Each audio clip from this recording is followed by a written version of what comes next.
call me Old Man Wade. Damn you, old man! Wait. Old ass man. Shut up, old man. You smell like fart.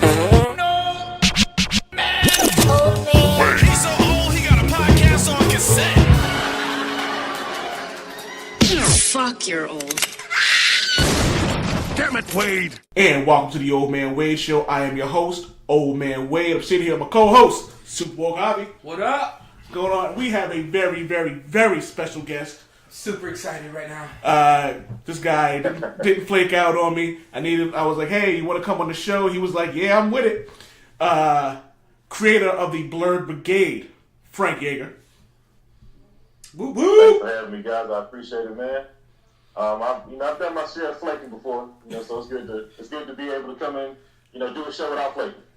Hey man, I appreciate it, man. I appreciate anybody who takes their time to go do the show, man. I appreciate it. Okay. So let's get into it. What is the Blerd Brigade and why did you start it? So the Blerd Brigade is a Facebook group. As of now, we're trying to branch out into different forms of media. We got some really big plans for the brigade. We're looking at, I can tell you guys here, so this is the first time I've mentioned it to anyone. Exclusive. But, I am a comic creator, and one of the projects that I have slated is a manga-ish Western comic kind of feel, but it's going to be based off the Blerd Brigade. It's going to be the same name. So, we'll take members, situations, and themes and all of this stuff, and kind of put that into a book. So that's like a side project, probably we'll probably start it within this year. But it's in the docket. So, we're probably going to try to crowdfund it by the group, maybe at different levels of engagement, you get different levels of interaction in the book and stuff like that. But it's a whole big thing. But as of now, it's a Facebook group that is a exclusive black space. Now, it's for nerddom and just geekiness of all kinds, So the only restrictions that we really have, man, is, people can be kind of ratchet online sometimes. So, like, we try to limit the ratchetness. Like, we don't want to get any, like, super X-rated type stuff. Because, nerdy stuff can get kind of X-rated sometimes. We kind of want to be like we want to be safe for work is what we try to do. Gotcha. You should be able to pull your phone up at work and look at the brigade. So a little more Adventure Time, a little less hentai. That's what you're trying to say. Right. Gotcha. A little more battle manga, a little less hentai. All right. So did you? This is cool space, man, where people just come together and we share shared interests. We have kind of like a looking for group section because we have a lot of gamers there. We share in the big Marvel movies, DC movies, pretty much anything and everything related to nerddom. We bring it together in a black space. And the black space is important because, as you may know, it's kind of hard to be a black nerd in the world sometimes because, it's not always black friendly, Yeah. So we can talk about the things without fear of persecution or somebody saying we're too sensitive about something or the other, or just, having a unique perspective that, takes blackness, a unique black perspective. So was there was there any particular moment or that you can think of or remember that inspired you to start this group, or did you see or sense like a niche that you can fill by creating a group like this, or need? Well, I've always had kind of a fascination and a need and an ability to bring nerds together. In high school, I was like the king of the nerds. Everybody came to my house. I brought all the systems. I kind of had, in college, my room was basically an arcade. It was open 24 hours, and I had TVs everywhere. Oh, you was that kid? Stop by. I was that guy. Alright. So like, people used to bring their girlfriends to my room on dates. Wow. And it's like, yeah, we go in the front room. So they used to grab some food and come over. So I'm always like the entertainer or the kind of guy that, even if I'm not entertaining, just to bring everybody together so we can all be entertained. And now, in full disclosure, both of us at the Old Man Wade show here, we're we're proud members of the Blerd Brigade. Absolutely. Just for some journalistic integrity, let y'all know that. Right. And I have... It's all collusion. It's all collusion. It's all, yeah, I don't care. The check's in the mail. Don't worry about this.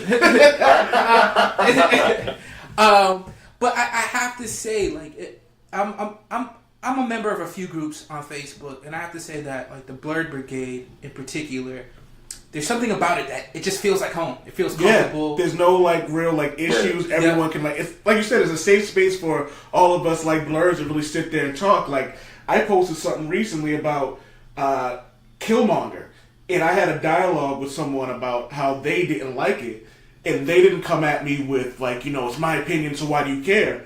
We had a legitimate conversation, and I was like, oh. And see, that is the key element that separates the brigade from every other group. You know, because there's a bunch of groups out there. You have all types of groups. And the thing about it is, a lot of the different groups, we share members. So members will kind of, you know, slide from one Blerd group to another Blerd group, and everybody has different personalities within that group. So the culture of the brigade, this is probably what I'm most proud of.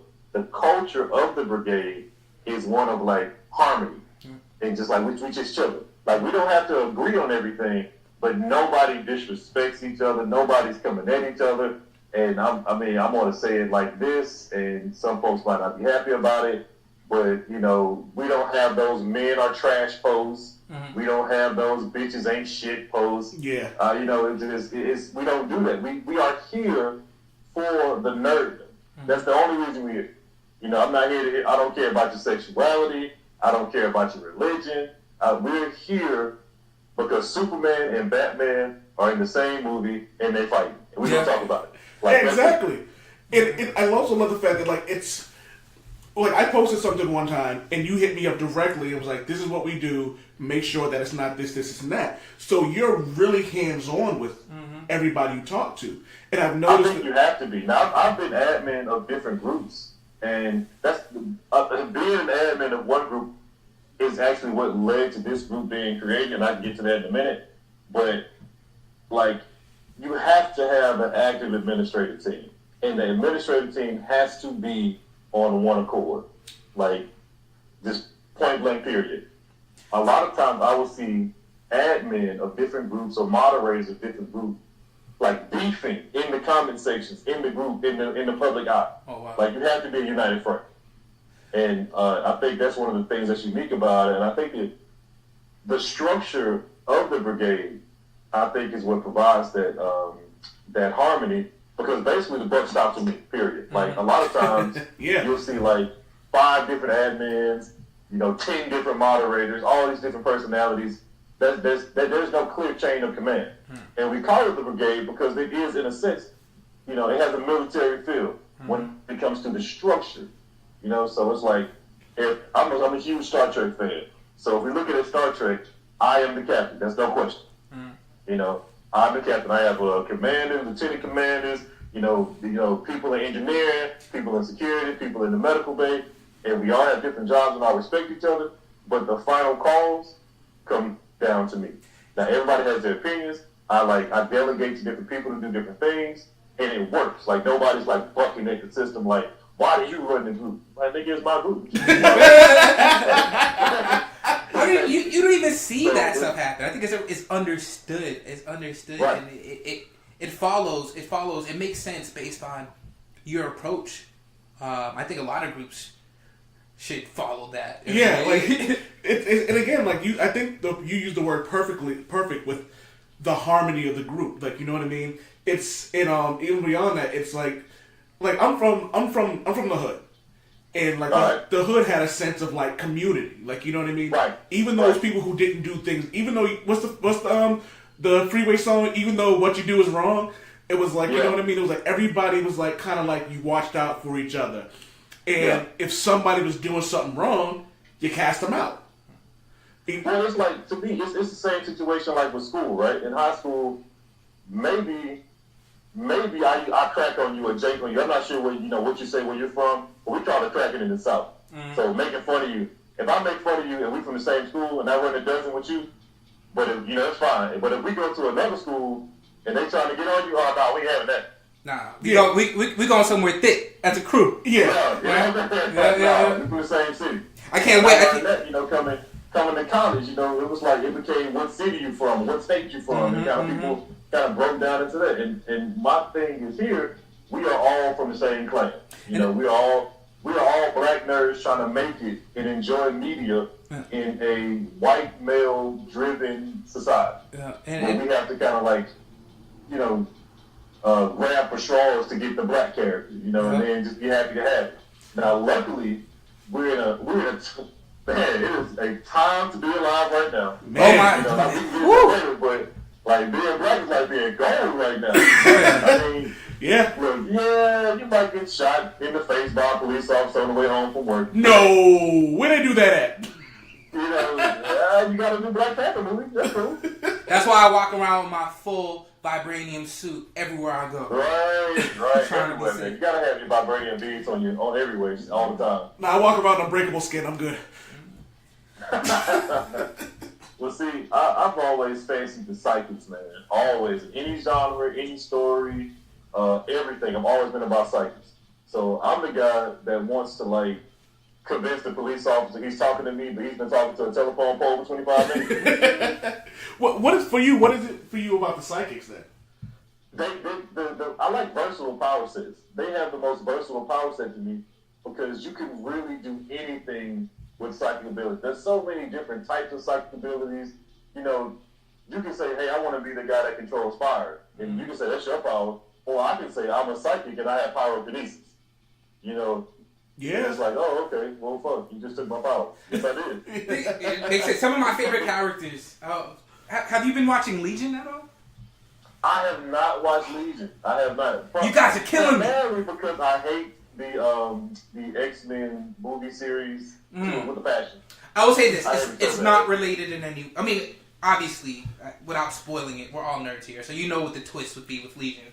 But it's definitely not related to the X-Men franchise. And if you like powers of telekinesis, Legion is your guy, and that show is awesome. Just putting that out there. I'm very interested to know how they handle his powers because in the comic, he's powerful, probably the most powerful entity walking around. If he would just get his shit together, you know what I'm saying? Like if he was so crazy, he would be immensely powerful. I'll say this: I'm interested to know how they do that in the show and how they, because each one of his powers is a personality. So I'm wondering. Don't say anything else. Don't say anything else. All right. So just because I don't want to spoil it for anybody that hasn't watched the show yet, because I'm watching it. I'm actually watching it with my wife, who is a Blerd by marriage and association. Same thing with my wife, right? Like my wife used. Man, reach one, teach one, man. I appreciate it. Like it's funny because my wife, when we first met, I took all my comic book posters down. I put them in another room. A couple weeks later, I showed her. She goes, "Oh, let me help you organize your posters by color." You know what I mean? Oh, and that's the moment you knew. At the moment I knew, man. But I think it was I was reading the Deadpool comic book, and she was looking over my shoulder. She goes, "Did he just drop a piano on Wolverine?" And I go, "Yeah." So then she started reading Jessica Jones, and then she saw Kristen Ritter. She was like, "Oh," I was like, "Kristen Ritter's playing Jessica Jones." She was like, "No, absolutely not." At this point, look, I was about to say no disrespect to your wife, man, but I mean, nah, man. Oh my god, I hate Jessica Jones so bad. You know what? We'll save that for a completely different show if you want to come back on again. Yeah, I would love to. If it's the organized Jessica Jones, sign me up. I will say this: you probably playing devil's advocate because both of us are Jessica Jones fans. I like the character Jessica Jones. I am a fan of the character Jessica Jones in the comics, but not the show. We're all on the same page. We're on the same page here. Yeah. I will say, and that's my wife. She was like, she does not like Kristen Ritter as Jessica Jones. No. Well, they made her. They changed the character. They kind of went with the alias thing, and I understand that, you know, the Marvel Max type stuff. But I mean, I prefer the history of the character from the mainstream comics. You know, the mother with the husband trying to make it. You know, the ex-hero. And they teased me, and this is the thing with the show that made me so mad. They teased me with the costume. Like, I wanted the costume. I know she's not a hero mainstream anymore, but you know, you show me the costume, put the costume on. I will say this: at least once, just to walk up and be like, no. Right. Right, like, okay, you look at how Luke Cage did. I'm assuming everyone has seen Luke Cage by now. Absolutely. So, you know, Luke Cage, they had the classic yellow shirt with the cuffs on and all of that. And the tiara. It was glorious. It's a headband. Nah, that was a tiara. I don't care. Headband. They I tried. love it. So what was your introduction to like comic books and nerddom in general? Like, do you remember like the first moment you were like, this is me? Well, I think everybody is introduced to nerddom on some level, even if they don't know it. Mm-hmm. Because like I've had some of the deepest Dragon Ball Z conversations with the most hood ass niggas you can think of.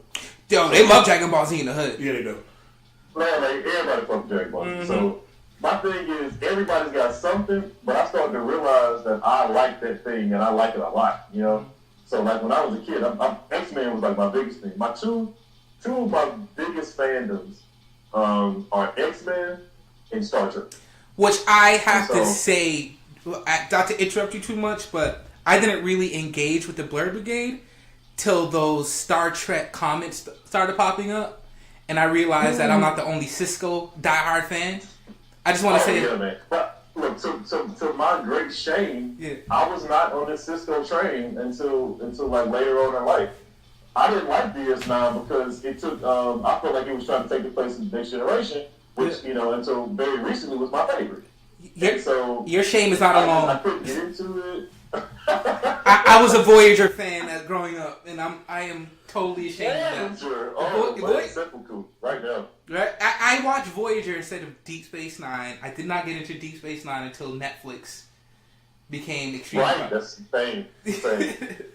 But sorry, not to interrupt you. I just wanted to. I've watched Star Trek: The Next Generation, you know, numerous times all throughout life, and so I was all about the ship and the crew and the adventures weekly and all of that. Mm-hmm. And so I was thrown off by all of a sudden we just sitting on a space station now. What is this?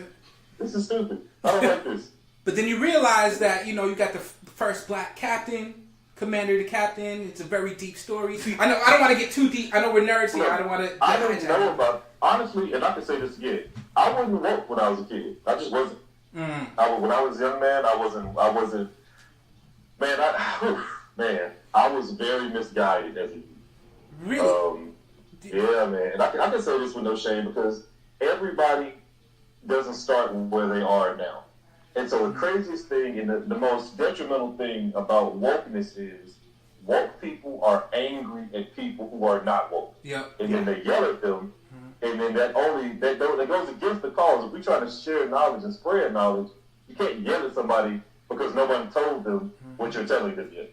Yeah. Like, before somebody told you, nobody yelled at you for it. Yeah, you weren't born woke. That the people who were the most woke had people who, took time, sat down with them, talked to them, showed them things, and instead of like taking somebody else under their wing and showing the same or just sharing knowledge, taking a read and just sharing knowledge, instead of doing that, they get mad, when people resist. Mm-hmm. It's like these people they've been accustomed to this way of thinking their entire lives, and you expect them to just, because you said something, change everything? So I'm going off into a tangent, but let me bring it back. So I didn't care, quote unquote, about the black captain as much as I did the structure of the show when I was young. Yeah. And so through exposure to new people and new ideas, and I can tell I know specifically the moment when I woke up. There's a movie that Bill Cosby did. I think it was like 70s or 80s or something like that. It's called Black People Lost.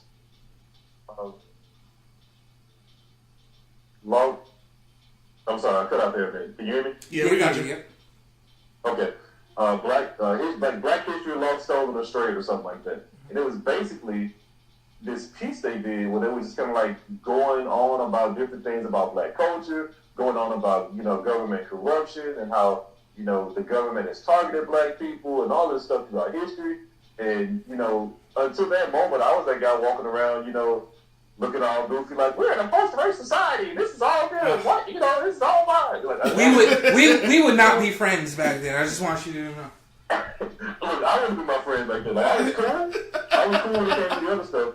But, like, I was like, nah, y'all tripping. This isn't bad. Cops aren't bad. Yada, yada, yada. Just I was that guy. I didn't say this, but my mentality was, cops aren't bad. Just don't, break the law, man. Come on. Yeah.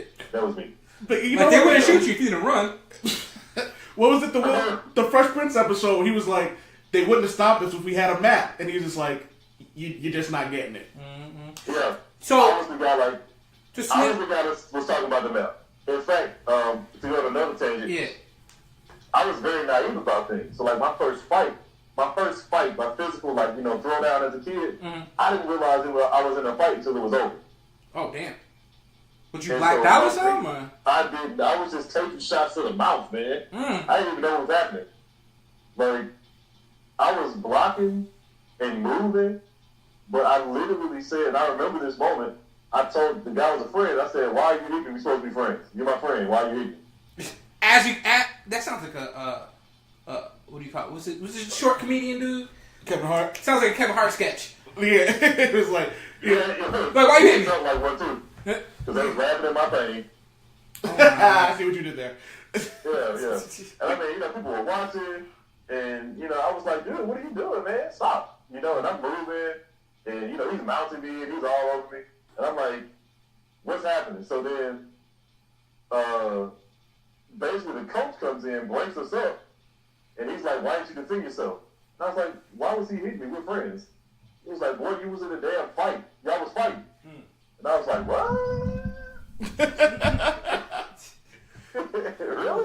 So needless to say, I wouldn't always where I'm at. So the Black Captain thing, it didn't touch me then like it does now. Yeah. And DS9, I can say this with no shame again. You will see I have no shame. So the episode where they kind of went back in the pirates and the prophets sent them back in the past. He was like Benny, and he was the writer. Man, that episode made me cry. When he thought the whole story, he thought his whole life was a sci-fi story. Well, right. That's one of the best Star Trek episodes. Messing with your mind, that's already one thing. Yep. But number two, it went from, sci-fi futuristic to don't nobody want to read a colored man's story. And it was just like, my God, that changed gears real quick. Yep. And, I'm looking at Odo and I'm looking at Quark and Nog and I'm getting pissed off because I know who they are. Like in real life, I'm looking at their faces. So, but they're these characters in the past, and I'm like pissed off because I'm like, oh man, Odo are racist. Odo's are racist. And so all of it as an adult, when your frame of mind changes, all of this entertainment, all of this media changes completely. And you see all these hidden messages, and it was extremely bold for Star Trek to even try and pull that off. They don't do that now, let alone back then. Well, let's give a little, just to give a little context, because we are nerds here, so we're going to go on a little tangent when it comes to Star Trek. I see. So, yes. Star Trek, created by Gene Roddenberry, was kind of, it was about a future utopia, right? Where everybody in the Federation dressed alike, there was peace among humans, they had to deal with aliens, but for the most part, the Federation and humans were post-war. Like people would say post-racial, right? Yeah. Right. None of that mattered anymore. No racial tensions. No national ideologies or allegiances. The world had been united. There was no famine, no starvation at all. There was world peace on Earth. It's like the Lupe Fiasco song, All Black Everything. Yeah. But then DS9 comes and turns out all on its head. You have issues about racism, religion, your occupation. Like what role does the Federation, an organization like the Federation, has in the world, right? Like I was watching it. I rewatched the whole series about a year ago, and I was getting shades of like what's going on in the Middle East, right? On ending wars, right? Things like that. So watch DS9. Special shout out to Avery Brooks, who plays Captain Sisko, first major black captain on his own show. Great actor. I met Avery Brooks at Dragon Con a few years ago because God. I wasn't on DS9 like that. I didn't relish the experience like I should have. It's one of those things that just burns me up. I met the man, I talked to him, I had a good dialogue with him, but to me it was just, this is the guy from Star Trek. That other Star Trek show. But I met Jonathan Frakes, and I met Maria Spritz, and I met all these other TNG characters, and I, lost my mind completely.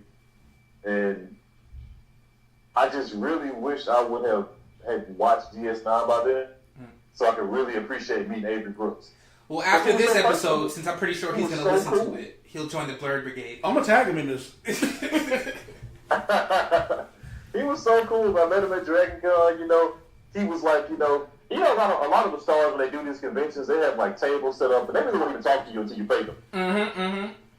And so Avery Brooks was not like that. He was walking around. I think he had like a dashiki or something on. Like, he was just cool. Like, he was just like, I'm here making money for the weekend, and I'm in Atlanta. That was it.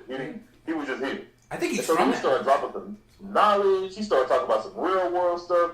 He had a little crowd around him. He was talking about, following your dreams and all this other crazy stuff. And he felt like, when you talk to an old black man, and he started talking to you, and he started dropping knowledge out of nowhere. Yeah. It was like that. But see, man, even though you didn't really like recognize it, man, like these are stories you can always take back and go, even before I knew who he was, he had an impact on what was going on in my life. And this just adds to your nerd He told me directly to follow my dreams. Now, I'm just thinking, hey, this is an actor who's saying follow your dreams, but like he's much more important to me now. But he told me, if you got a dream, chase it. Well, talking about following your dreams, that's a good segue into. It seems like you are following your dreams right now. I am blessed in that regard. I am blessed and also in debt. Yeah. But I'm also blessed. So can we talk a little bit about Sword of the Free? Something that I'm actually pretty excited about. Sword of the Free is my first complete project. Now, I'm an idea man. I've been an idea man my whole life. So I come up with this great concept, and then I won't have anything tangible. So not only is this, a commercial item, a commercial product, but it's a personal accomplishment for me to have had an idea, and now it's tangible, and I can share it. And, the moment I saw my book in print and it was in my hand, it was just like, oh my God, it's real. So again, just to give our viewer, our listeners a little context, if you don't mind, Sword of the Free is a comic book that you've been working on, right? It looks like you've been leveraging some crowdsourcing. It looks like you've been working really hard. The art in this, how many people are working on this with you? My team consists of 3 people total. Oh, wow. And keep your circle small. So Sword of the Free, to give the reference point for people who don't know, Sword of the Free is a 52-page graphic novel. It's a historical fantasy is the genre, and it's set during the 16th century of Japan. Okay. It follows a black swordsman who was called only Jin. His name is just Jin. That's what they call him. Now, I say they called him Jin, and that's a distinction from his name is Jin. That's an important part of the story. So they call him Jin. Okay. So he is a wandering warrior of incredible skill. He roams the land and gets in high adventures. So take Conan, take Samurai Champloo, make him have a baby, and that's Sword of the Free. So there seems to be an interesting. So it's in 16th century Japan, but our main character Jin, he stands out a bit. He stands out a bit, but and this is a part of the story. I'm dropping some stuff I ain't supposed to say right now, but I'm gonna drop it. Okay. So it's actually not as he doesn't stand out as much as you might think. Okay. Now history does not remember these things. They remember. They just don't want to know about it. Should, conveniently. But during the 16th century, black people were all over the world because the Moorish Empire had recently fallen. So the last Moorish kingdom had fallen, but the Moorish soldiers and wise men, teachers, doctors, they were just traveling the world, and they would just go to a place. So now, have you ever read? Just a little context. Read the story Othello? Yep. So that's basically the setup for Othello. This stuff happened. Like in Othello, he was a Moor, and he just walked into Spain and was like, I'm a Moor. And he was like, oh shit, you done got a job. And that was it. Because he just had that clout. So instead of how it is today as a black person, you know, you might not get that job. Back in the day as a Moor, they wanted you. Look, these days you might not get the job, and they might start calling security on you. Yep. It's like, I'm here for an interview. Wait, no. That's really interesting. But like back in the day, being black was like being gold. It was like walking around as a bar of gold pressed latinum. Wow. That was it. I like that And reference. So, yeah, we segue back. So, in this regard, in Japan, it's no different. There were dozens of Moorish or Ethiopian. In the time, Ethiopian is what they call black people. It wasn't black or African or anything like that, because collectively, the world referred to our people as Ethiopians. Okay. So, if you can find you an Ethiopian scholar, an Ethiopian warrior, or a Moorish warrior or whatever, oh yeah, he was in this, man. And so, even in Japan, there are historical accounts of a powerful samurai by the name of Yasuke. Now, Yasuke is an important part of Sword of the Free. But there was also a gunman that worked for another lord that had an aim that was impeccable. He could shoot anything. He could shoot anything from any distance. Okay. And history records this stuff. And this is Japanese history. You can look it up. The names have been lost, but they know, the Moorish gunmen served this lord. And this is during the Sengoku period. So all these lords were fighting for their territories. And if you're fighting for your territory and you want to keep it, the idea was to go get a black guy. Because the black guy could teach your soldiers how to do shit they couldn't do before. So something like the These kind of NFL. things are integral to the story of Sword of the Free. That's more like the basis of it. more like Ali when they told him to go train the soldiers, and he basically told them to go fuck themselves. Exactly. Exactly.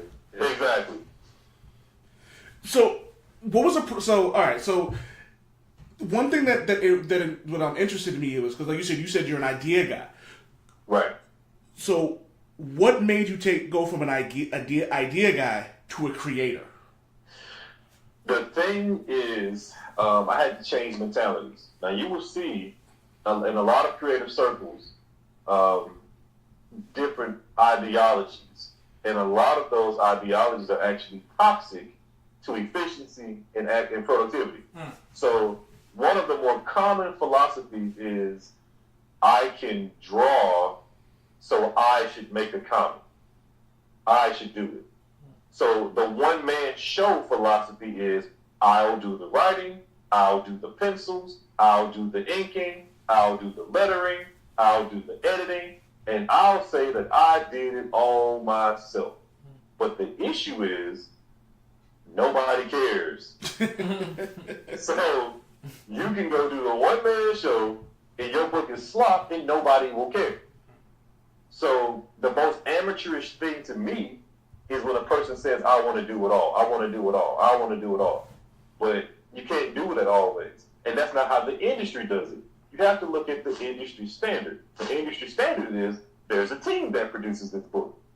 Because logically, different people are better at different things. I can draw.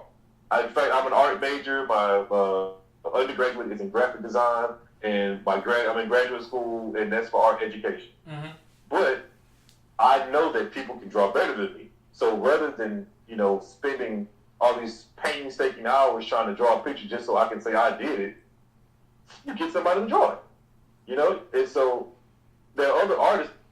It's a crazy phenomenon because there are artists out there that cannot work. They cannot write worth a damn. They cannot. So a guy can draw a really cool picture, a really cool character, but their story is flat. And the better artists, they know that. So they know they have to partner with people. So my ideal first was to find some people to partner with. Find in my weak areas to find somebody who's strong there. So I wanted to find some people who would benefit me and I would benefit them. So that was the first step. So then I had to try to network and find people and search online and, talk to other people in the industry that I knew. And, all those things and all of that information, that experience led me to finding the people that I did. Now, my penciler is a guy named Wong Kue. Now, Wong Kue is an Indonesian artist in Indonesia who speaks the Indonesian language. We don't understand each other at all. And that's like the crazy thing about it, because without really speaking each other's language, we were able to come together to form this thing. So like he got the vision, he understood, I would send him, I would draw pictures or, use crude, bursts of each other's languages through like translators. But if you ever use translators, they're not the best. No. So like, if you do anything longer than a sentence, the other person's going to be like, what? So this is fascinating because I'm actually looking at your Kickstarter right now, and like how in the world, like I understand this, these things are easier said than done, right? So I'm hearing what you're saying, but the fact that you have a team that's actually dispersed, right? It's hard enough to get things done with a team when you guys are in the same room. Right. But you guys are in and the thing about it is, it's dedication. Countries. You have to, if you want a team, everybody on your team needs to be as hungry as you, or more hungry than you, honestly. If you want to make sure that you get it done, get with some hungry people. Because there are people who are like, I'd like to make some comic books, I guess. But there are other people who are like, I live and breathe for this shit. I need it. It's who I am. It's what I want to do. Well, that's why this show works as well as it does. It's like, and I tell people all the time, my show didn't get as good as it did until Javi came in here and started like making me want to be a better talker, making me want to research my stuff more. And so like, there's a lot of times like this podcast right now, like he's the one asking the questions because it's like he's the one who's gone into it. So like we work well together. So the next time we might do a podcast, I might be the guy doing it, or he might be doing it again. But he's just as hungry as I am. Like we hit each other up. Yo, you want to record today? You want to record tomorrow? Like, you know what I mean? So you're 100% right with that, man. You find the people who are just as hungry as you are, or hungrier. And I know this is a stereotype, but I think it plays through. But like in our community, I'm talking about the African American community. Even when you do find people that are willing, that have the same energy as you, right? There tends to be a competition. Right? Like, yes. So, I was about to say the same thing. You're absolutely right. Every single time, old man here, right, has an article. It's a crab bucket mentality, man. Exactly. And I hate to say that about my people, but everybody's cool. And this is especially in this experience with my book. Everybody's cool about talking to me about my book, like all the content creators, until they see the art. They start hating. Immediately. Like, I mean, it's incredible. It's like on cue. Like, I'll have a conversation. I'm talking to a guy. I'm at a convention. And, like, I'll go to a convention, but I'm not selling my book yet. But I like to look at different vendors and kind of see their setups and see what they're doing, see what I like, see what I can use. And, I start talking to some people. And it's like, oh, okay, well, this is, you making your little comic book, too. Yeah, I made this book, and I'm doing this, and I've sold this many copies, and yada, yada, yada. So, it's like, one day you can do it, too. And I'm like, well, actually, so I pull out a copy of the book, and then niggas' faces just change immediately. Like, oh, okay. And so I'm like, so let's talk printing options. Who do you print with? And it's like, I got a local printer. So before they was all talking, and now it's like, I print books. It's on paper.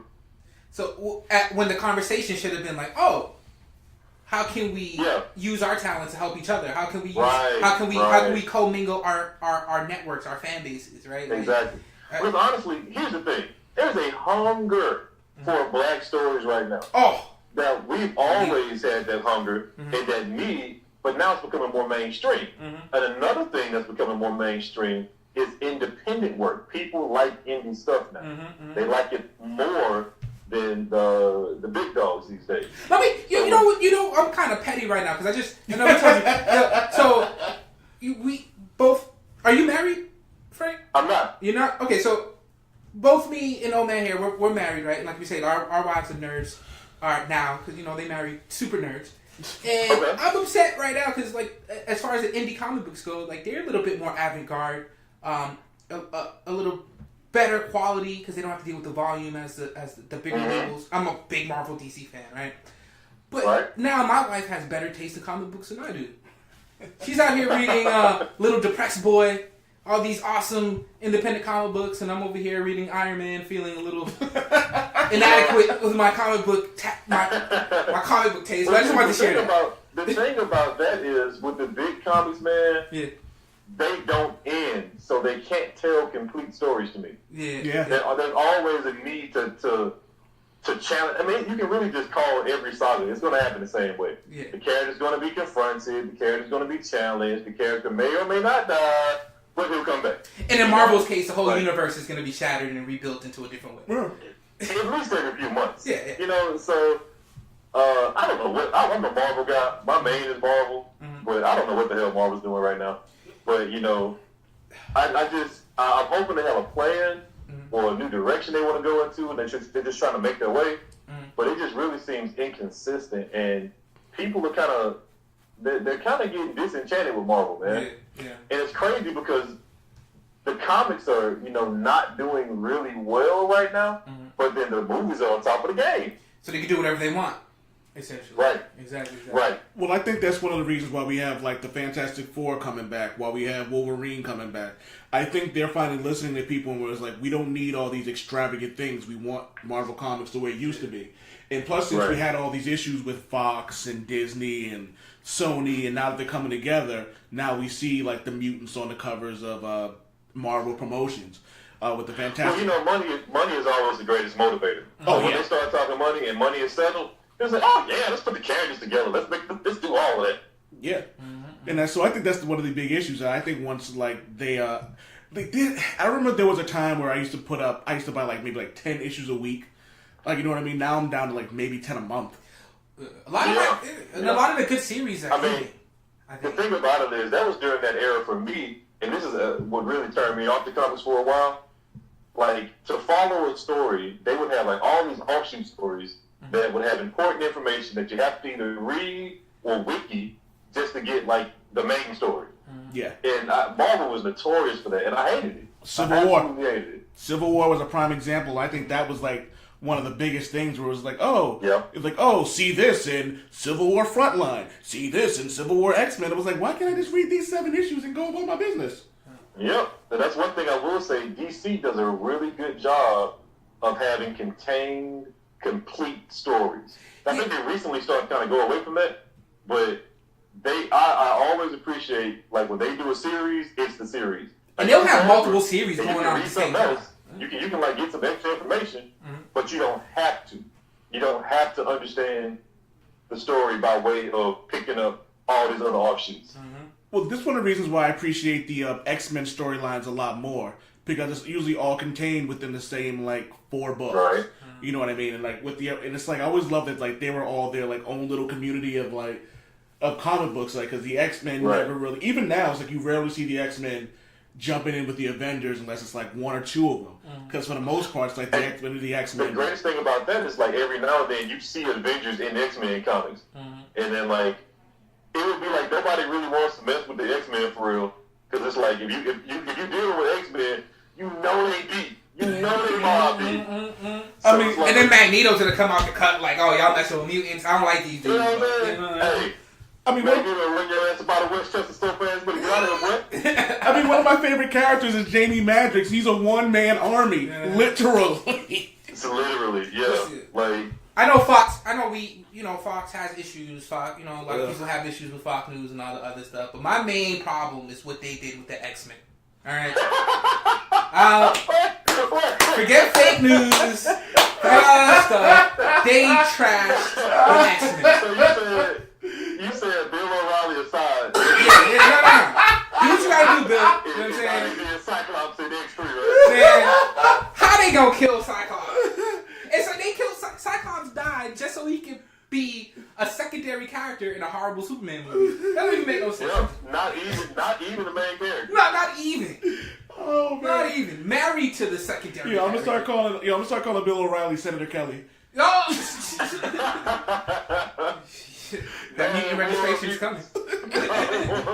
Yeah, we know what mutants is code for. Yeah, we all do. I have a love-hate relationship with X-Men because I love the fact that they use the civil rights movement and the story and the narrative to kind of spread that message of intolerance.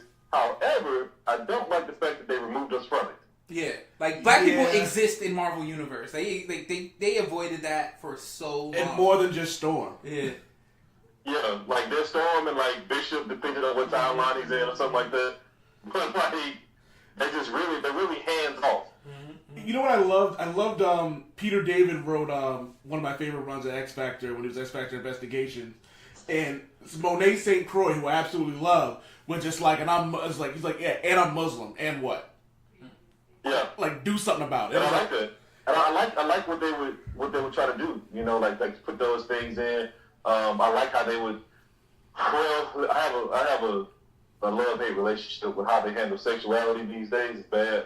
Like, It's I feel better, like though. You have to gay. admit. Like, I like the gay representation. Yeah.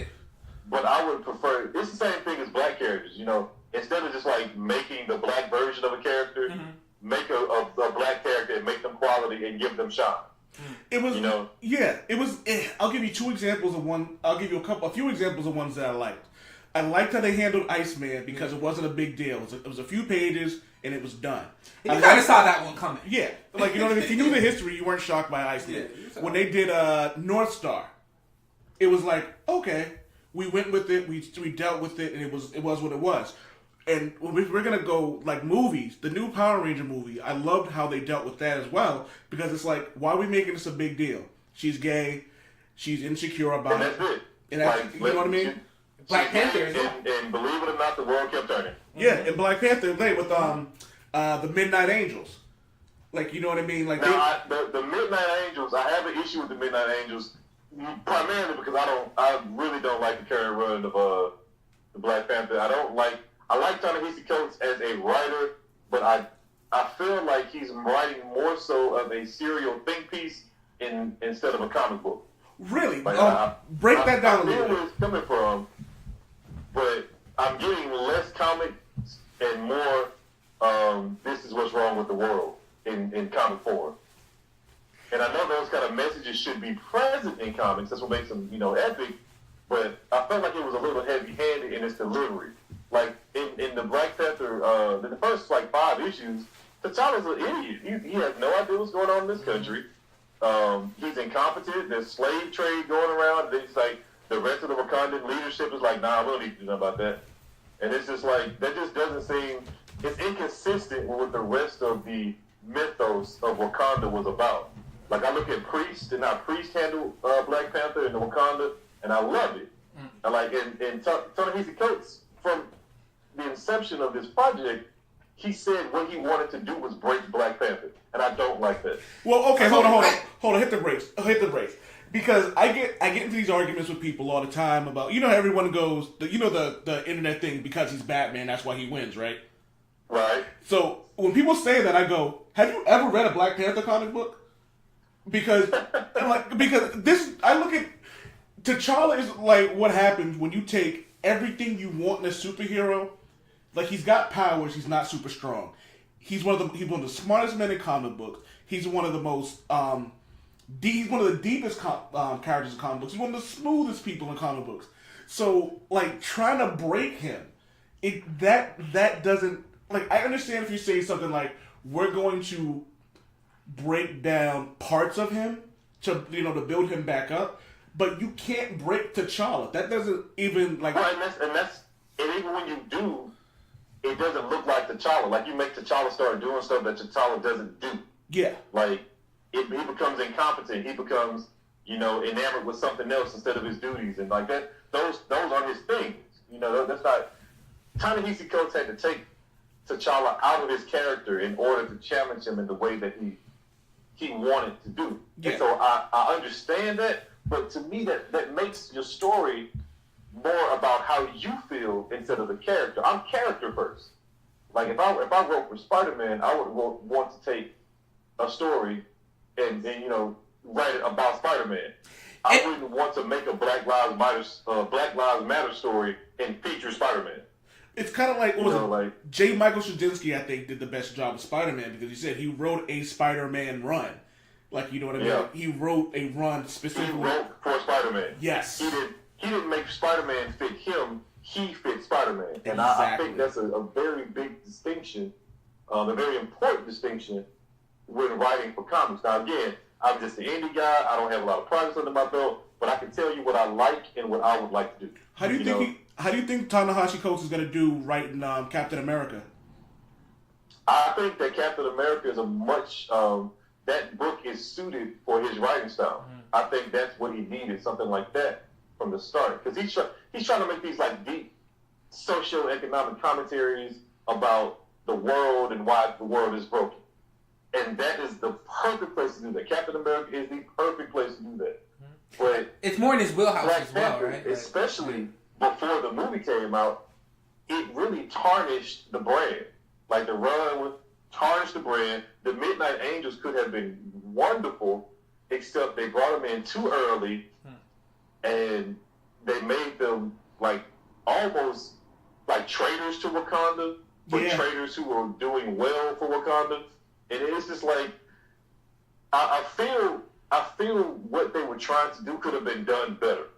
Did you read the Black Panther Annual, the most recent Black Panther Annual one-shot book? I have not. I think you would actually like that. There's a couple of guest Priest, a number of writers that come from the Black Panther wrote a couple of stories, and they address the Midnight Angels. Is actually it encompasses a story of Wakanda in the future, where you see T'Challa and Storm actually getting married.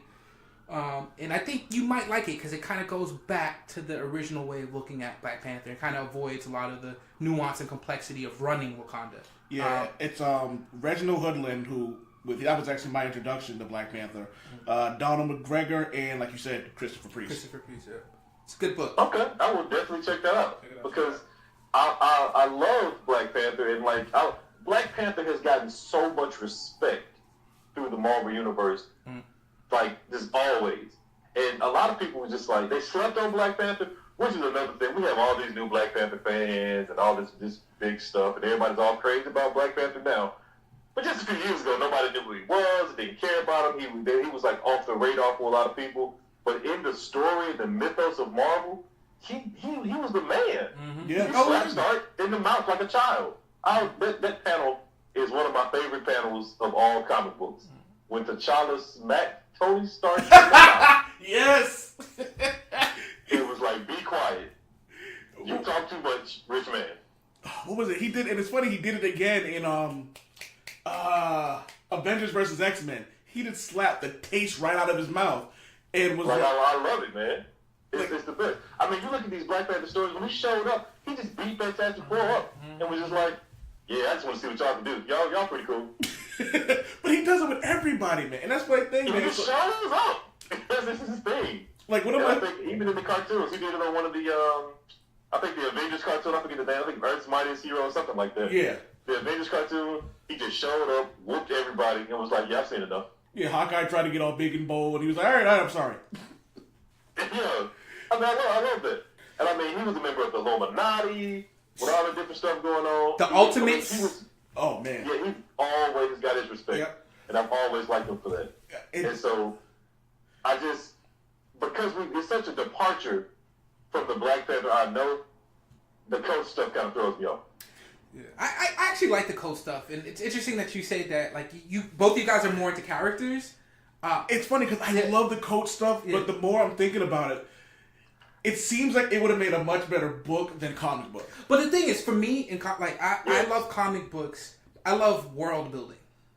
Like I love world building. I that's what I get excited about. Like how did you feel about World of Wakanda? I haven't started reading that yet. I haven't started reading. They canceled it. They canceled it. I think 3 issues in. Yeah. And it was because of the Coach controversy, and people weren't supporting it, and people were boycotting. I mean, I was a part of that, but I really feel like World of Wakanda is what we needed. I feel like it was about the women of Wakanda, about the goings on, about the leadership, about the politics. It was the stuff that I wanted to see. I so upset because I let certain series, especially like World of Wakanda, things that I'm really interested in. I let them build up, or I usually wait till the trade comes out.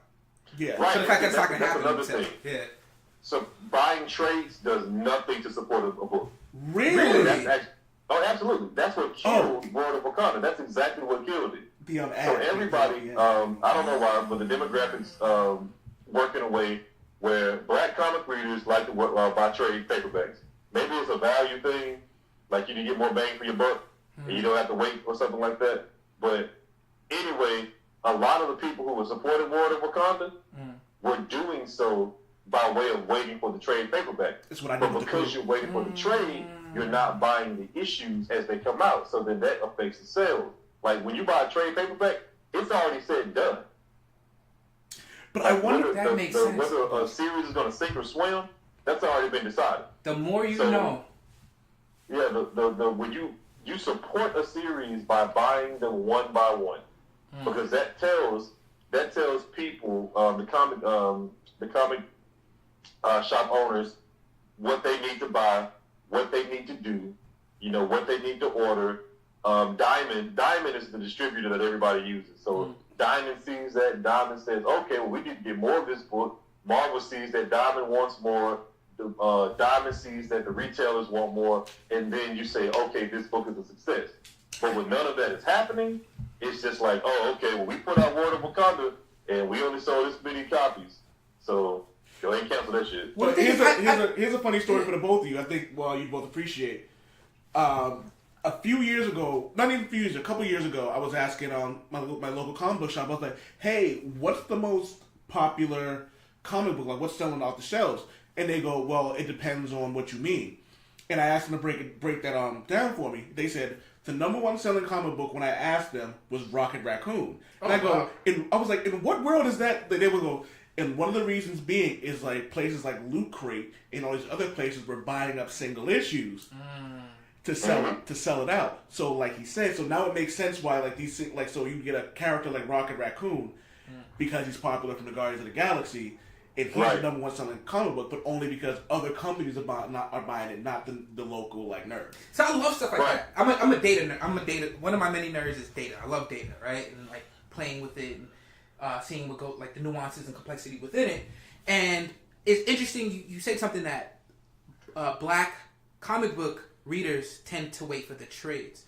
Now I wonder if that now, it's not just black. Like everybody likes trades. A lot of people like trades, but the black demographic prefers as a whole. Now I'm not saying that every black person, because I'm making this distinction because you probably have a listener and he's like, well, I don't like to wait for trades. I'm black. I like to wait for I feel you. Well, let me for that viewer how statistics works, right? There are outliers, which means that not everybody's going to fall into what we're talking about. So relax. Yes. All right, sorry, go ahead. Thank you. I got you. So, as a whole, you look at black communities, also, I have done a stupid amount of research in different Blerd groups, in the different circles, in the different arenas for black nerds, whatever. And the one thing I've always seen that's a consistent thing is all the black people in these groups want to wait for trade. So I remember Marvel for a while. Who was it? He went to DC. I forgot the writer, but Brian Michael Bendis. Was it Brian? Who recently for the diversity in comics? Yeah, he was writing for Riri Williams, who I still have. I love Ironheart, but I hate her name. I hate both of her names actually. She was actually inspired by an actress, a real world actress, I think, that has a similar name, I believe. Yeah. It doesn't. It was almost like they tried too hard with her name. Yeah, yes, exactly. You're being too ethnic. It was like the Black Panther Storm wedding. Like you're trying too hard. Dude, don't get me started on that. It was that the Black Panther Storm wedding got me so excited because like I was just getting back into comic books. I was working like 2 jobs. My part-time money was going towards this. But then, like, I went back and tried to read it. I'm like, yo, they rushed this for no reason, just for them to get a no 2 years later. Yeah. Now, I do feel like that annulment was largely in part to the battle between Marvel and Fox. I believe that Storm and T'Challa were just a casualty in their war. I didn't tell y'all I hate Fox. I didn't say that. About them and more to do about the business. Mm-hmm. So I got a question for you. This is a question I definitely want to get. If you could, so we've seen an influx of a lot of comic book characters of color getting their own TV shows. Black Lightning has been amazing. Luke Cage has got the solo series. Mm-hmm. If you could pick a character right now to get their own show, a character of color, who would you pick? A show? Are we talking Netflix? Are we talking WB? Are we talking New Network? What are we talking here? You just pick the character you want, and you pick the channel or venue. Because I'm going America. I would. Let me think. I would want. Man, that's a tough question. I'm going America Off the top Ferrera. of my head, I always want to say Ferrera. Blade because Blade is my favorite. Not America Ferrera. America Chavez. I feel like Blade has had a good run. And if Blade comes back, he needs to come back in the cinematic universe. Just as long as Trench doesn't play him again, we're good. Sticky Fingers. Was it Sticky Fingers? Yeah. One of those two. Yeah. I mean, Snipes. But I had a huge debate about Snipes and Blade and all of that. I feel like Snipes is the cinematic Blade, but Snipes, he has aged well, but he has aged. He didn't age like a black vampire. Right. I mean, like, so, I think they could do some stuff. They could write it in. You can write whatever you want to. You could make it a Blade story that's futuristic. You can put it in the future where Blade is, 400 years old, and that's why Snipes looks like he looks. Like you can easily write that into a story. Absolutely. But I don't think Marvel's gonna want to work with Wesley Snipes anymore, though, because apparently during Blade Trinity he was high. Around like 90% of the filming. Yeah, when you about to go to jail for tax evasion. And, apparently he was awful to everybody. Also, he stayed in character apparently, and he would only refer to himself as Blade, and you couldn't refer to him as anything but Blade. Whatever he was smoking, I want some of that. That's what I want right now. There are some crazy stories about that Blade 3, man. I think I've read the same articles about that movie like at least 20 times because it's that good. What happened during Blade Trinity? Like, it's just ridiculous. Okay. Let me ask you a question. I've been thinking about it. I think a lot of folks aren't familiar with this character, but I would love to see a Nighthawk Netflix movie. Oh my God! Oh yes, the Nighthawk series. It was like 4 or 5 issues when they. Yes. Oh my God! Have you read that? Nighthawk was so good. He was also so bad at the same time. And I understand why it was canceled. Number one, it was not getting the support, and everybody was waiting for trades. You will find that a lot. I've never even heard of Nighthawk. It was not getting the promotion. It was not being promoted. It was not the. I don't think they went the direction that they expected them to. What is like Marvel Targaryens? Spoiler alert! If you haven't read Nighthawk, so I'm gonna give you a couple seconds to let you know that I'm about to spoil some major story elements. So when he went to that dude's house and he found that dude all messed up, and the crime scene guys came and was like, "Oh my God, what happened? This has to be a racially motivated crime." The guy, I forget the guy with he had a mask. The Revelator. The Revelator is my favorite villain. The Revelator. Why do I not remember that? You guys stumped me. This doesn't happen a lot, man. He was the guy. He was the main baddie in that short run. Oh, he had the white mask and he had the white suit on. He was going around killing. He was killing white supremacists and government officials who were corrupt and like attacking the black community. Like the Revelator was a hero. I was like, Black Ops, you're a villain, dog. This man doing God's work. See, I was thinking of the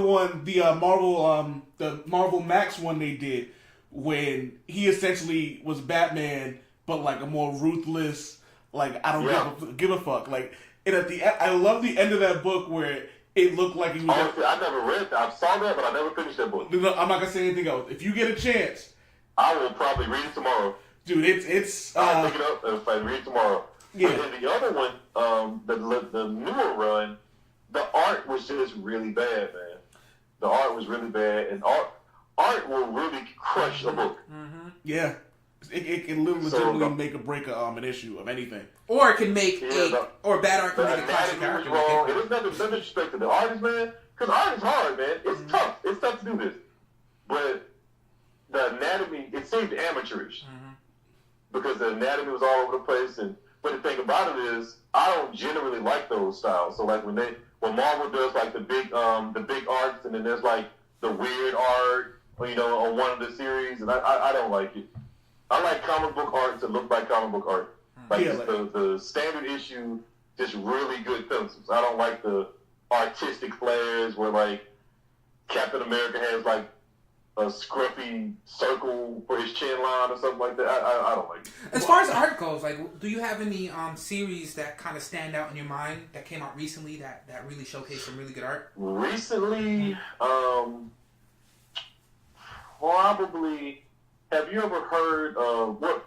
Are we talking mainstream or are we talking indie or anything? Either or. I mean, even the mainstream, there's been some really good art. So I mean, take your pick. There's been some really good art. There's been some, but the art in the mainstream is like really, it's standard, so it doesn't stand out to me. But I also want it. I know that sounds contradictory. It's not standard, but it's how it's supposed to be. I gotta say, like, I want the book to look like it's supposed to look and not get too fancy on me. But as far as like independent artists, I'm all indie. I love everything indie. So like, there's a book called Child of the Sun from the writer Michael Van Cleve. And he actually did something really interesting. It's a mini-series, and each issue of his comic has a different artist. And it's crazy how they kept it thematic, but it's like two people will see a character or hear a character design and see something completely different mentally. Well, that's interesting. The art of this is dope. I'm looking at it now. Why don't in comic books in general, like the art tells a story? Like, how does it? Is there any issues with keeping the tone consistent with the different characters? The tone is consistent. Okay. The art changes, but even then, like, case in point, the main character is Samson. Not Samson. Yes, it's Samson. The main character is Samson, but what he does is really interesting. He takes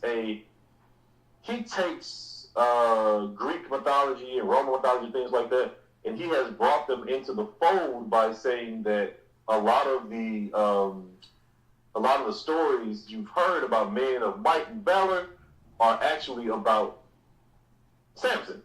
So Samson literally walks around with Hercules, and him and Hercules are friends. Oh wow! And so Hercules is like a big swole guy. So you got Samson, the strongest biblical character there is, just walking around and chilling with Hercules, possibly like the strongest demigod from that mythology. That opens up some interesting possibilities for storytelling. Yeah, exactly. It's really cool, man. He brings us some really cool stuff, man. And so I love. I don't love all of the art. I'm not gonna say that, but I do love at least. I love 3 of the artists. Like love them. Like the others are serviceable and it gets the point across, but it's like 3 or 4 of those guys. I can't think of their names right now, but it is beautiful art. I mean, like wow. Like, just to give a shout out. It's Just to give a shout out to some mainstream books, because I just want to say, like, because I do agree with you, because, like, especially when you're doing the type of volume that you're doing, it's hard to keep the quality as consistent as you would like it. But I was thoroughly impressed with the recent Mighty Thor run with Russell Darterman and Matthew Wilson. Yeah. Their artwork was freaking ridiculous. Just one of my favorites, probably my favorite artist, is Mike Diododa Jr. And like he writes, like it is funny because I have a book of his, like the art book, and it's funny how you can see how his art has gotten progressively better as he started to write. Oh yeah, you can definitely see the evolution. And like it has a very cartoon comic book feel, but it's also a lot of like dark inks and a lot of dark colors. So when like Wolverine pops his claws, it's like it looks like a comic book should look. And you get a guy like Gabriel Dell'Otto, who when he drew Secret War, the whole thing was painted, and it was still so dope. But then you get a guy like John Romita Jr., and he's so hit or miss. But you know what? Yes, I was about to say that it is. He pioneered. You're going to get something, but you don't know what you're going to get. Not senior, but junior. Oh, okay, never mind. And then there's one guy I can't stand, David Finch. And it's like, Captain America shouldn't look like Moon Knight. You know what I mean? Or like Greg Land, where like every Greg Land woman looks like they're like they always look scared. And see, here's the thing, man. I don't like to, pull the social commentary in too much, man. But when you draw a picture, you have to go out of your way to do something. Yeah. And so if your women always look scared, like is that something you're trying to convey? Because I can tell you this, as an artist and as a writer, subtext is very real. People do it. Oh, what's the guy's name? He got in trouble with Marvel. Frank Cho. Was that the Indonesian stuff? The Indonesian politics? Nah, every woman he draws has like a huge ass, and like and he if someone criticized him for it, so he started doing like random like fan art, and then he would have Spider-Gwen in the background going, "I'm so offended." I'm like, well, that's what I don't get. I don't understand that. So artists like that, or I had to look him up because I can never pronounce his name. Rob Layfield. Layfield. You can't talk about bad comic art without him, right? Like there are websites dedicated to how bad his art is. So. I try not to talk, about what I do outside of this. I'm immediately thinking about that Captain America sideways pose, man. Oh, when he looked like he was wearing like a D cup. Oh, like I don't get that chest. He has like it's like a box. This is tickle bitties, man. Tickle bitties chest. Oh my god. He actually sent out a Twitter. He actually sent out something on Twitter. I think during April Fool's Day, of a new character he's coming out called the Pouch. So it's essentially. That's great. The Pouch. So it's a character composed of just pouches, and he has the most ridiculous gun that's made out of just pouches. He's aware. Does it also shoot pouches? It shoots pouches. Are you serious? Yeah, I gotta find that picture. That's the only inevitable outcome of that, of course. It has to. But my question is this, and this being in the industry, as an artist, as somebody that studies art, even if you took a basic introductory art at a decent school, right? The first couple of lessons you learn are perspective, which is how things are supposed to look relative to things in the background versus the foreground, right? And you learn how to draw the human body. It's in a way that if somebody looks at that picture, they go like, oh, that's an arm. It's like your eye to your ear at a certain length. Exactly. Like, so do comic book... Is there a base level of skill that publishers look for when they look for artists, or is it like basically who you know? Absolutely, it is. It's actually both of those. There is the base level, but the problem with the base level is just that you're at the base and that's it. It won't get you noticed. You won't get. You're not breaking any ground. You're not breaking any records. You're not standing out. So a lot of people, and this is the crazy thing, a lot of artists can really draw well, but they do things wrong on purpose because that's the uniqueness, that's the stylization. Yeah, I get so like style. I said second time during the show, but Adventure Time, for instance, right, versus Voltron, right, like a more realistic look versus a more cartoony. Right. Okay. Like they know how to draw an arm. But on Adventure Time, they've chosen to draw the arm this way so that it's stylized, so that it's unique, And so I look at The Simpsons, and then you look at Bob's Burgers. Yes. Now, Bob's Burgers, I love Bob's Burgers. But the character models are designed in a very strange way. But then that's what makes the physique of their characters so unique. When you see a Bob's Burgers character, you can tell without seeing anything else that that's a Bob's character. Well, that's one thing my wife always talks about is like when you're doing something, when you're doing anything to make it a brand, and those are the things that keep you employed. So, like you said, when you see a Bob's Burger like looking straight ahead, like it's a Bob's Burger character. So like that's their niche. You know what I mean? You can at a glance you can see a Simpsons character and know it's a Simpsons character primarily because they have yellow skin, and so they've done that as a visual cue to say, hey, this character is immediately associated with our brand. You see yellow pigment on somebody's body, and you automatically think Simpsons character. Even if it's not a Simpsons character, if Marvel just made a guy and he had yellow skin, if you went to a message board within the first few comments, I can guarantee you somebody would say he was a Simpsons character. Yeah. So I like that. And it's kind of an optimistic take on it. I think a lot of people with good ideas, the work ethic, the networking team that you talked about, they might be discouraged because, they're not the modern day Jack Kirby. but you're saying that if you have some skill and you keep your work consistent, right? Oh, absolutely.